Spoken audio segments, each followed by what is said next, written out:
Hezbollah पर बड़े हमले की तैयारी में इजराइल, इस वक्त की बड़ी खबर, ब्रेक करिए जरा। हिजबुल्लाह पर प्रीएम्प्टिव अटैक कर सकता है इजराइल, इस वक्त की बड़ी खबर। लेबनान में हिजबुल्लाह के सभी ठिकानों पर हमले का प्लान, ब्रेकिंग और शॉट दिखाइए। हिजबुल्लाह के हमले से पहले अटैक कर सकता है इजराइल, इस वक्त की बड़ी खबर। बल्कि अटैक शुरू हो चुके हैं, एरियल अटैक्स होते हैं हिजबुल्लाह पर। शॉट्स चेंज करिए। ये इस वक्त की बड़ी खबर, ये देखिए जरा।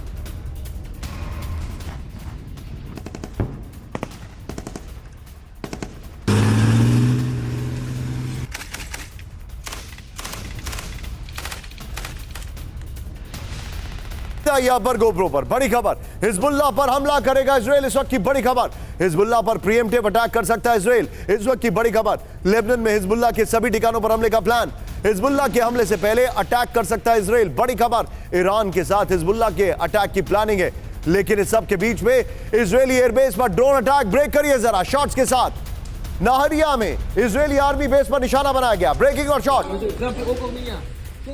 ड्रोन अटैक से कई गाड़ियों में लगी आग, ये हम दिखा चुके हैं। इस सब के बीच में एक और बड़ी खबर सीधे आई है, इजराइल में ईरानी हमलों का काउंटडाउन, ब्रेक करिए इस वक्त की बड़ी खबर। इजराइल में हिजबुल्लाह कर सकता है पहला अटैक, ब्रेक करिए। उत्तर इजराइल में हो सकता है भीषण हमला, सबसे पहले तल अवीव पर बरसेगी मिसाइलें। इजरायली अधिकारियों का बहुत बड़ा दावा। राहुल, इससे पहले के पहले वाली खबर जो है वो बगल में दिखाइएगा और इस फ्लोर पर आइए। ये देखिए, हिजबुल्लाह करेगा पहला हमला, अब कौन करेगा ये आप डिसाइड करिए। दोनों तरफ से खबरें आ रही हैं। इजराइल पर कभी भी हो सकता है ईरानी पलटवार। उत्तरी इजराइल में हिजबुल्लाह कर सकता है भीषण हमला, तेल अवीव और सेंट्रल इजराइल में हो सकते हैं टारगेट, बड़ी खबर जो आ रही है। सटीक मिसाइलों और ड्रोन से प्रचंड हमलों का प्लान है, इजरायली अधिकारियों का बहुत बड़ा दावा। इस सब के बीच में ब्रेकिंग और शॉट, इजराइल को नसरल्लाह की बड़ी चेतावनी, इजराइल पर जवाबी हमला होकर रहेगा।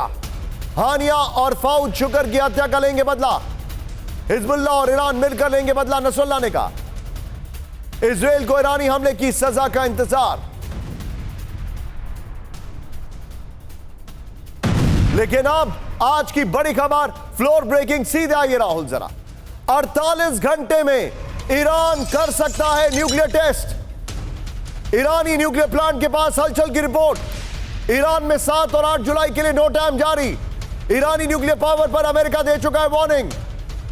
सीधे इसके फ्लोर पर आइए, बड़ी खबर, और बाहल सर के पास चलेंगे। ईरान कर सकता है न्यूक्लियर टेस्ट, इस वक्त की बड़ी खबर।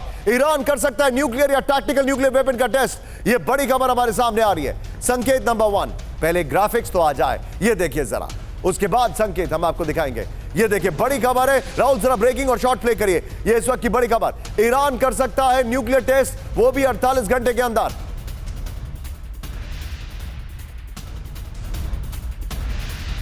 सीधा ये एक और बड़ी खबर, फ्लोर ब्रेकिंग, याह्या सिनवार बना हमास का नया लीडर, ब्रेक करिए इस वक्त की बड़ी खबर।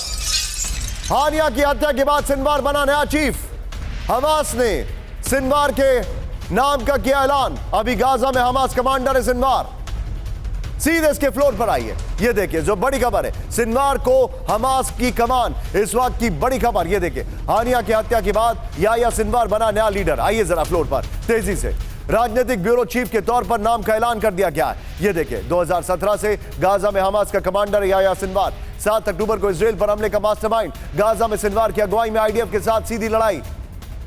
सीधे चलिए, मैं चाहूंगा राहुल इस खबर की जो ब्रेकिंग है उसको ऊपर लीजिए और सीधे चलिए बाहल सर के पास। बाहल सर, यह महज इत्तेफाक नहीं हो सकता है। जो हमारे पास जानकारी है इंटरनल सोर्सेज से वो ये है कि सिनवार नहीं चाहता था सीज फायर, हानिया चाहता था सीज फायर।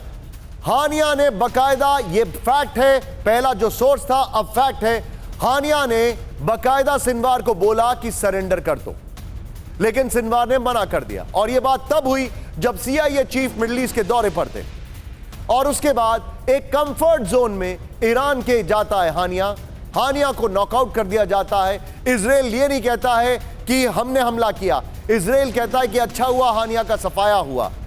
ईरान कहता है इजराइल ने हमला किया। यह सूट नेतन्याहू को भी करता है, ईरान को भी करता है, अमेरिका को भी करता है, हमास को भी करता है। लेकिन अब आप समझ रहे हैं मैं क्या कह रहा हूं।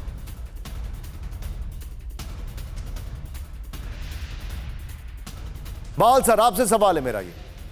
बिल्कुल निशांत, आपने बहुत अच्छा एनालिसिस किया है। सबसे पहले मैं ये कहूंगा कि इस समय स्टेज एस्केलेशन मैट्रिक्स पे लेवल 3 पे, यानी कि full fledge deployment, emergency drills, bunkers, वो सब कुछ हो चुका है। तैयारी है तो सिर्फ 2 लीडर्स की, और इसमें जो लीडर्स हैं जैसे आपने बोला नेतन्याहू और साथ साथ में सिनवर, ये दोनों के दोनों नहीं चाहते होंगे कि लड़ाई बंद हो। वो चाहेंगे कि मिडिल ईस्ट में स्प्रेड करे और इसको एक बड़े कॉन्फ्लग्रेशन में ले। अमेरिका तो ऑलरेडी सक इन हो चुका है, बाकी देश नहीं चाहेंगे, खासकर अमेरिका और पश्चिमी देश की अभी मिडिल ईस्ट के अंदर कोई भी लेवल पे बढ़े। ईरान भी नहीं चाहेगा। लेकिन यहां मैं एक चीज कहना चाहता हूं बहुत इंपॉर्टेंट, वो ये चीज है कि Iskander missile short range missile है, 4 से 500 किलोमीटर। इसका अगर इस्तेमाल होगा तो लेबनान, सीरिया या पश्चिमी एरिया जो इराक के है वहां से होगा। तो कहीं ना कहीं अगर ईरान को एक ऐसा मैसेज देना है कि उन्हें मारना है किसी पॉलिटिकल लीडर को या किसी मिलिट्री लीडर को या किसी इंटेलिजेंस चीफ को, तो या तो वो आतंकवादियों का सहारा लेगा या फिर